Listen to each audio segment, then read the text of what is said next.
Good morning, everybody. It's 10 a.m. Thank you for joining us today for the webinar, which is all about Cosmos, which is our new project management solution. It is just 10 a.m. So we'll just give people a minute or so just to join on. Obviously, at the end, we're going to send out the full recording and slide deck anyway, so nobody's going to miss out as such if we do start a little bit earlier than they join. So we'll just give people a minute. Yeah, thank you for joining, everyone. I'm Mark Stamper. I'm Chief Digital Transformation Officer at Igloo, responsible, unsurprisingly, for all things digital transformation. So that covers a whole range of tools and platforms, from SharePoint through to Teams, through to the Power Platform, and of course, Copilot. Indeed. So yeah, I'm Ian Parker-Strutt. I look after all the marketing here at Igloo. As it says, my focus is on turning all these complex challenges that we have and the solutions that we have into clear, compelling narratives. To hopefully connect with you, our audience, and part of that is the webinar, which I think we'll crack on with. Let's crack on. Yeah. So agenda, we're half an hour today, so it's a tight one. Whistle stop. So we'll start off with why Cosmos, why we're here, why are we on this webinar. We'll jump in then into a demo. So Mark will walk you through the whole solution, and I'll interject with questions along the way. And then, speaking of questions, if you do have any, drop them in the chat, and we'll pick them up at the end. If there's anything that pops up which is really pertinent due to the actual subject which is on the screen at the time, then we might drop a question in at that point. And then we'll talk about next steps. So if you want to talk about, bear with me a second. Live webinar. I've lost some slides. Apologies for that. All right, so let's just set the scene here. Why are we all here today, and why have we created Cosmos?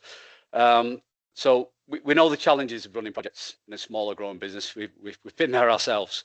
When you're all juggling your limited resources, you've got tight deadlines, competing priorities. Even the simplest project can quickly become overwhelming. We've heard it from our customers. We hear it all the time. They've got unclear scope. The goals are shifting all the time. They've got budget surprises left, right, and centre, and there's a constant need to redo or duplicate work. And then you've got a lot of switching across different applications, and there's no central single source of truth. And that overall visibility of your projects that suffers ultimately, and that's then going to lead to missed deadlines, duplicated effort, and projects that drift massively off course. So that's really why we built a solution. It's not just to manage projects. It's really to help businesses like you run them with clarity, control, and confidence. And importantly, we've also built this tool with using tools that most of you've already got, the Microsoft 365 suite, specifically SharePoint, Planner, and Teams.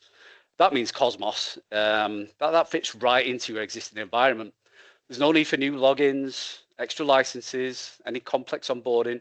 It's familiar, it's secure, it's scalable, and it's designed to work the way that your team already works.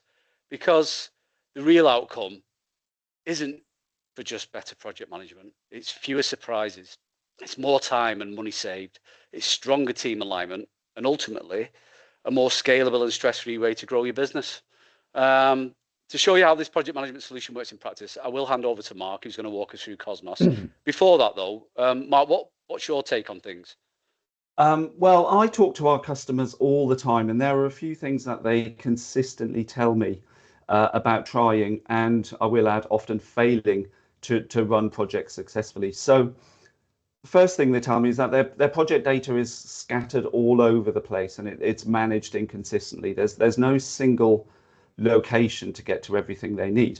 And when it comes to file and data management, it's a bit of a nightmare. There's no consistency of approach. One team will use one folder structure, another will use something completely different. They're managed often in different locations and in different ways, and trying to figure out what should go where, more importantly, where to find stuff, is very difficult or even impossible. That extends then into task management. Again, inconsistencies there. One team will use a spreadsheet. Some might use Planner, which is a great tool for managing projects. Some will just rely on email. And again, there's no single place to get visibility to see everything that's kind of going on across all of the projects that are going on across your business. And with things like spreadsheets and with emails, there's no reminders or notifications in place. So you might be assigning tasks to people, they've got no clue. It's relying on them manually having to kind of know that they've actually got some work to do. The other thing they tell me as well is reporting on project data is impossible. And I mean, that comes off the back of having inconsistencies, right? In order to report off anything, having a good, consistent, solid data foundation is kind of key. And there's no, because there is no consistency, they're kind of effectively trying to compare apples with oranges. So they're trying to cobble together reports across an inconsistent set of data. The other thing that they tell me as well is that there are some tools out there, but they often don't address the needs of the SMB sector. And in many cases, some are too bloated and too expensive. So they tell me they need a single place to get to projects, to get to project files, which are managed consistently, proper task management system, and some reporting so they can see what's going on. Is that too much to ask? Well, we didn't think so, but it doesn't exist. So we built one. Let me show you how that works. Right, I am going to share my screen and we're going to dive straight in to Cosmos. Okay, so I'm logged into the Cosmos portal. I'm logged in as a regular user. We will switch to another user shortly who is an admin, but I'm logged in to my projects hub, aka Cosmos, as Henrietta. I'm a standard user. The branding here is, of course, all customizable. This is kind of sample branding for our fictional company Asimov that we've put together. But instantly, I've got a really easy, accessible, easy to use place to get to all of my data.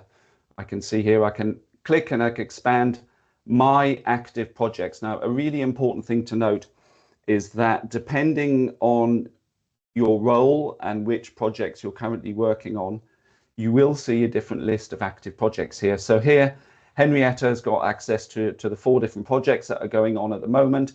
An admin may well see more, and we will see that shortly. So she can quickly and easily just kind of jump into one of those projects.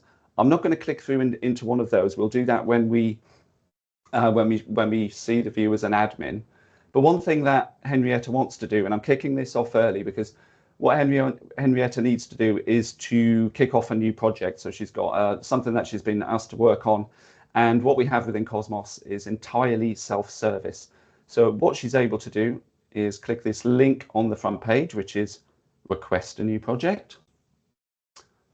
And there's a simple form that I can fill out. I'm just copying some data to put in here. So I'm going to give my project a name. This one is called Icarus. I'm going to give it a project description. I'm going to give it a justification. Team needs a place to work collaboratively on project tasks and files. Sounds like a great justification there. And then we've got this little section down at the bottom which says text that's going to be entered into a news post. So when the site is created, it will automatically create a news post which will be published to the project portal for everyone to see. So I'm just going to paste that into there, and I'm going to submit that form. So as it tells me over here, the process will take around 15 minutes. It's actually slightly less than that. What's going to happen now? An automation is going to kick in. It's going to send a notification to a project admin team, and I can see that I've just heard that click in, and they can either approve or decline that particular request. Right. Just going to share another window.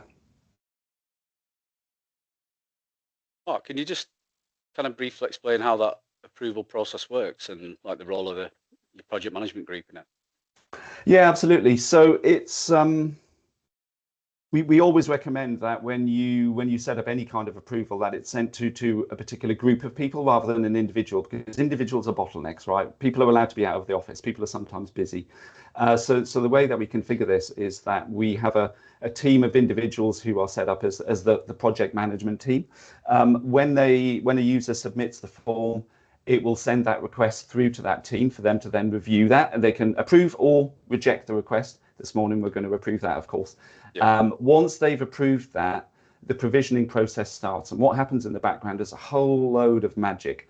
What it's doing, it's creating a team. It's creating the SharePoint site that sits behind the team. It's applying branding. It's creating a planner board. It's creating document sets, which we'll see shortly. It's giving you a completely 100% pre-configured, ready to go workspace for your project that's got everything you need. Sounds easy. I mean, if we're talking about like Henrietta, for example, she was creating a project, and you might have people within your organization who are, not necessarily project managers. The sales team, for example, might say, I've got a new project, I need to set that up.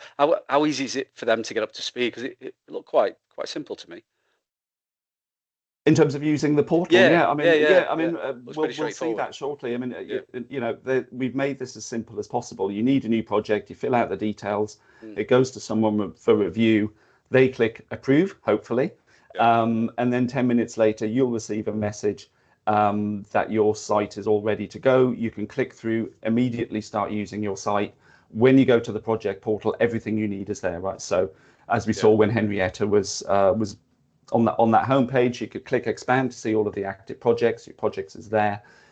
You can kind of click through into those. You can see all of the news. We'll see all of that shortly. But let's have a look at the requests. So I can see that Henrietta has sent me through. I've got all of the details of the project that she's requested by Henrietta. It's gone to everyone who's a member of this team. So I'm just going to say, looks good, and I'm going to approve that.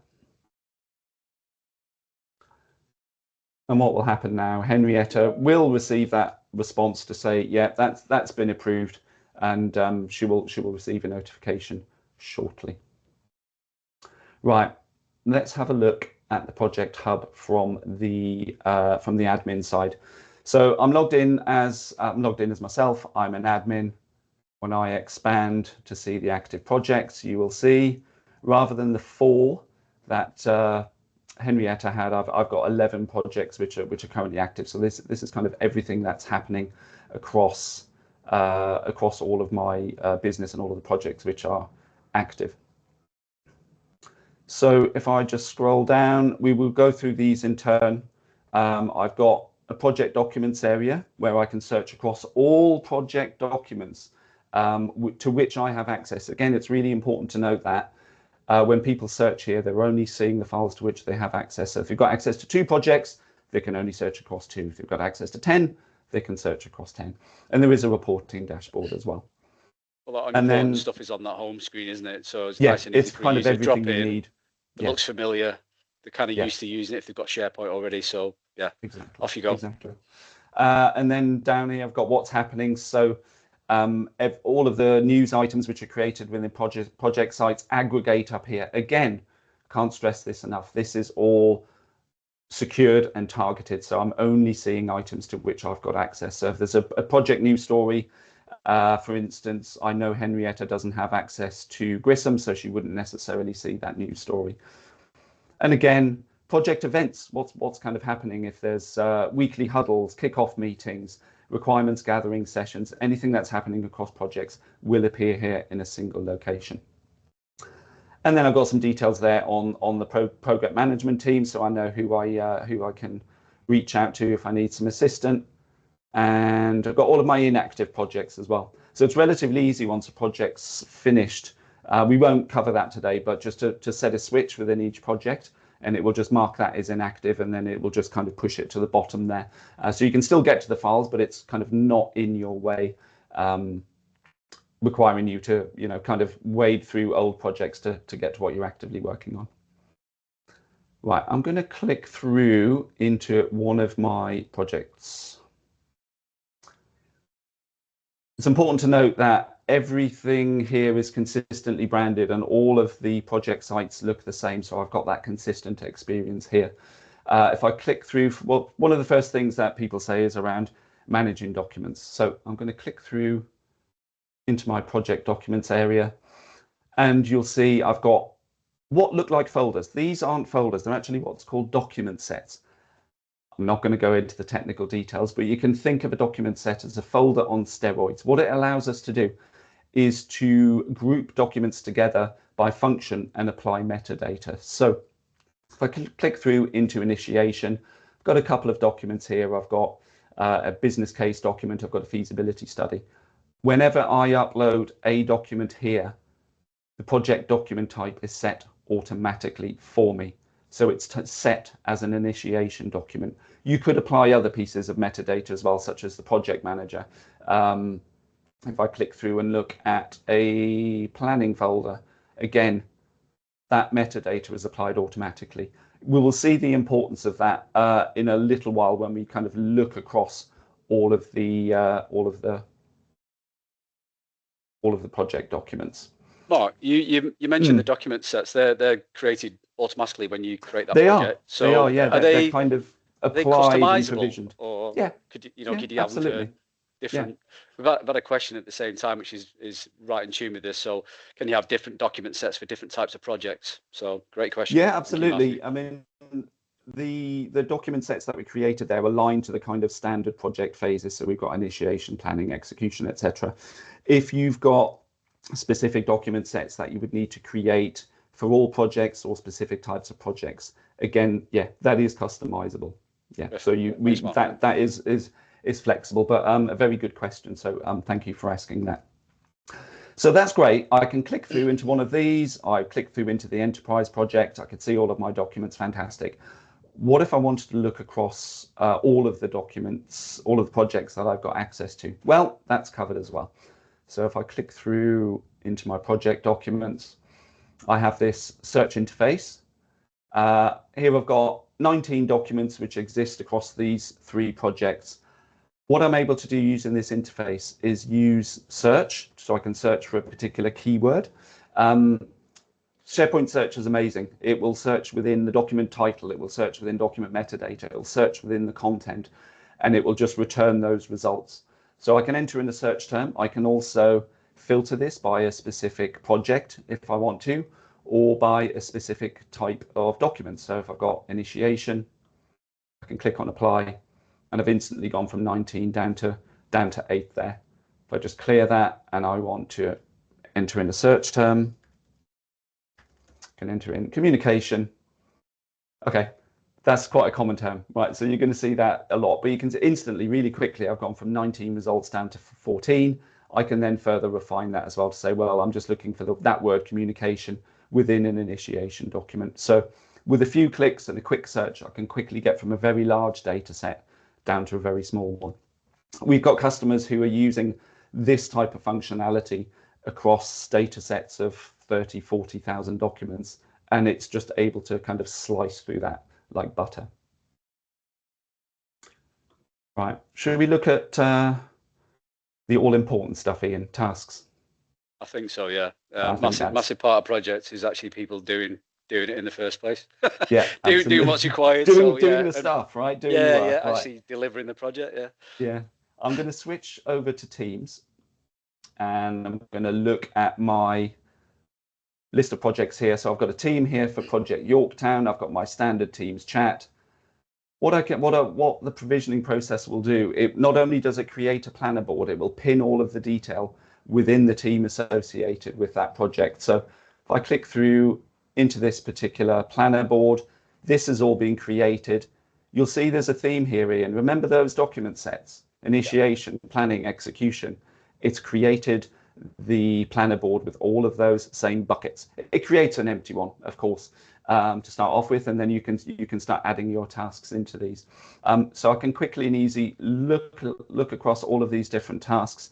I can see who's assigned to which item, the due date. I can see we've got a couple here which are overdue.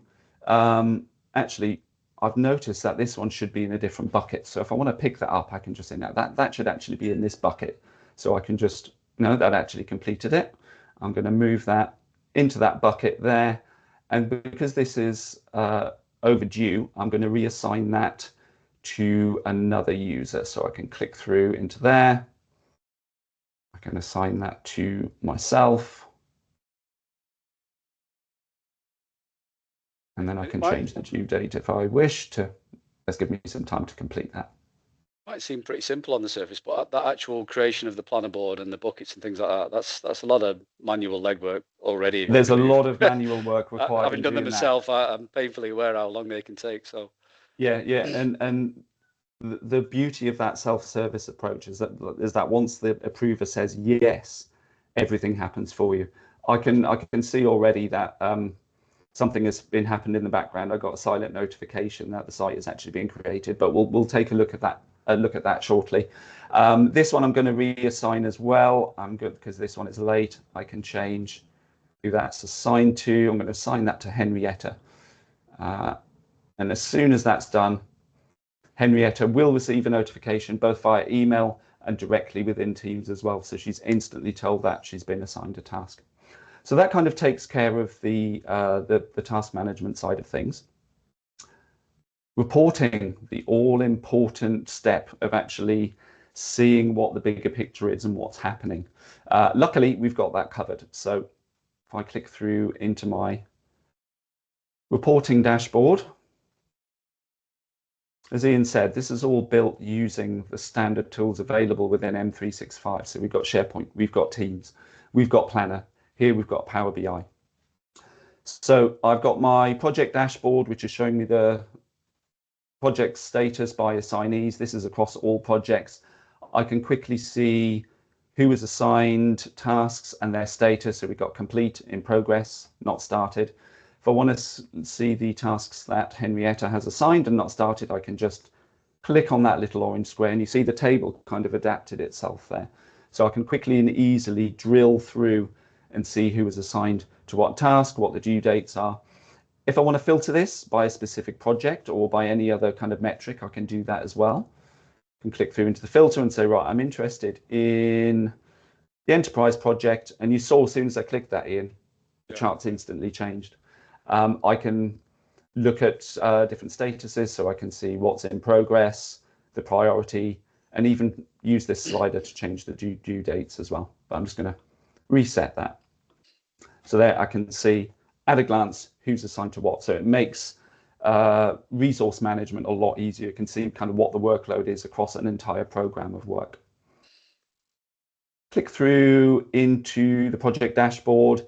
Again, this is showing me the tasks, but broken down by percentage complete across these projects. So I can, again, quickly and easily filter here, and these numbers will change on the fly. So it's showing me number of tasks in progress here, overdue tasks. We've got a bit of a problem here. I might have to delve in and see what's happening across all of those.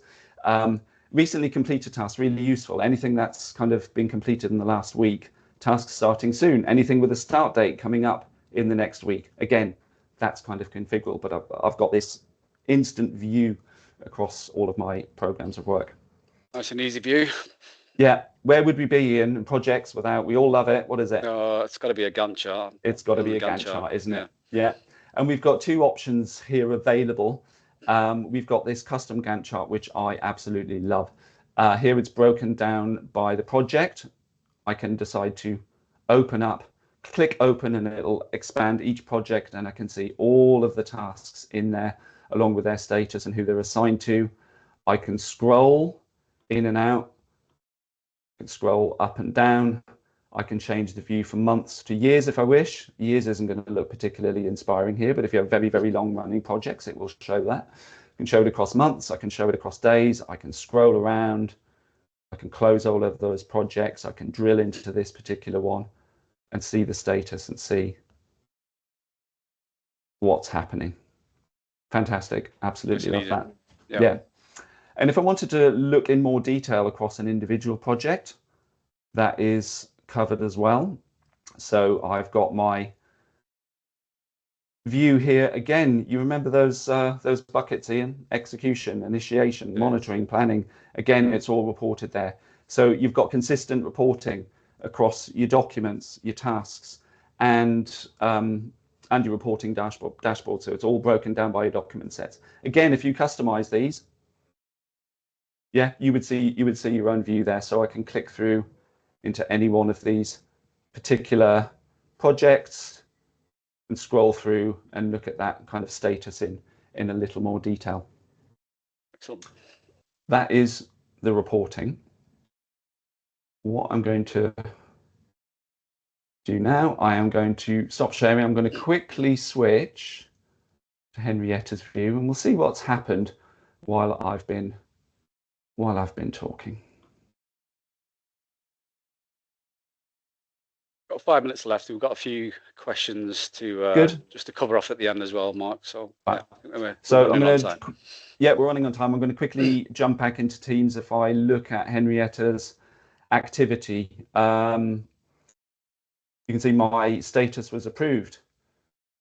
Mark removed you from a task because I assigned that to someone else. Mark assigned you a task. So when I did that earlier within the planner board, Henrietta instantly got that notification. She can click on that. She sees she's got that task and what she needs to do. If I click back into here, the notification hasn't quite come through yet. That's taking slightly longer to run, but luckily, I ran one this morning. When the entire process finishes and the site is all ready for you to go, you will receive a notification in Teams, which looks exactly like this. It says your site is all ready to go. I can click through. There is the name of your project. You can click through and you can kind of visit that site. Everything is all good to go. And then when Henrietta goes back to our homepage, it takes a few minutes once the site is created. What you will see is her new project will light up in here. The project news post will light up in here. As soon as events start going into the project, they will appear here. It's all dynamic. Amazing. It's probably worth just having a quick recap of the key benefits of Cosmos. Consistency, I would say, is the number one benefit of that. Consistent approach to document management, a consistent approach to task management, doing everything the same way. Consistency always makes reporting a lot easier. One of my first jobs 25 years ago was building a reporting system, and I've learned ever since then, consistent data means consistent reports and good quality reports. That's one of the key benefits. The fact that a user doesn't need to do anything as well, as you said earlier, Ian, creating a SharePoint site, creating a planner board, setting up the buckets, doing all of that legwork is difficult and time consuming. All the user has to do is click a button and say, I want to create the site, here are the details, press go, and then the administrator again doesn't need to do anything. They just approve that, and then everything just gets provisioned in the background for you. It's all done automatically. And all in one singular platform. Absolutely. Not multiple disparate tools. So it's great. Mark, thank you. Pleasure. Questions? Yeah. Well, we've got a few questions. If we talk about how does the project dashboard handle different project types, which may indeed have different buckets? We could customize that for you. If you had different types of projects with different buckets, it would just be a case of coding the automation process. So you would pick a specific project type, whether it's building a bridge is a type of project you do, or it's digging up a road. Just picking two things at random there. They obviously have different goals and outcomes. So if you wanted that customized for a specific project type, it could be, we could develop that so you would have different buckets for those types of projects. And just keeping different types of projects in mind, in the reporting that we showed, can you filter by the type of project? Yes. Yeah, we could do that. If it's there in the data, then yes, you could create the report. So you might have that grouping of building a bridge. I'm going to stick with that analogy. My bridge building projects, my road digging up projects. So yeah, you could kind of group them, and that would be a way. Someone's asked about portfolios. That kind of fits into that. You've got types of projects, which is ultimately kind of like a portfolio. Yeah. Okay. And Can you assign tasks to multiple people? Yes, you can. You can. Absolutely. Indeed, yeah. In those examples, it was just one, but yeah, you can just type as many people in as you want. That's just a standard. That's a standard planner feature. So yeah, no problem there. Cool. Is there a limit to the number of projects that can be active at the same time? No. When I've been testing and building this, I've done lots and lots of tests to make sure that everything was provisioned and created correctly. At any one point in time, I had to go in and tidy up. I think I had around 35, but there isn't really there is no technical limit on it. That active project view could get very, very busy, but no, there's no technical limit on what you could do there. Yeah. That's it really for questions. I've answered the other ones in the chat. So we'll just quickly move on to next steps. I'm aware it's 10:30 now, so we'll start wrapping up. So next steps from us. So we'll send out a follow-up email today. That includes the slides. It's got the full recording of the session. So if you want to revisit anything or indeed want to share anything with the rest of your team, it's all going to be there in your inbox later today. Now I'd just say take a moment, think about what we have covered today, and could it actually make your project management smoother? Whether it's streamlining your workflows, improving your visibility, or just saving you time and money, there's probably something here here that could actually really help. And if any of this has sparked some curiosity, or you're thinking, I'd like to dig into this a little bit more, just hit reply to that email that we send out later. We'd genuinely love to have a more in-depth chat with you. Also, if you have a technical account manager aligned to you, they're going to be reaching out too. So there you go, two people for anything more hands-on or technical, but they'll be picking up with you to see what the next steps are for you. And before I forget, if you haven't already, check out our YouTube channel. Mark's been very busy on there recently. We've got loads of useful content up there, not just about project management, about all sorts. So just head over to youtube.com/igloo-tech and hit subscribe, like, share, all that good stuff. All of the usual, usual stuff. Like and subscribe. Yeah. That kind of wraps up today's session. So thank you for taking time out of your busy schedule to join us today. Hope you've got something out of it, and we hope to speak to you soon. Thank you. Thank you for your time, everyone. Enjoy the rest of your day. Bye now.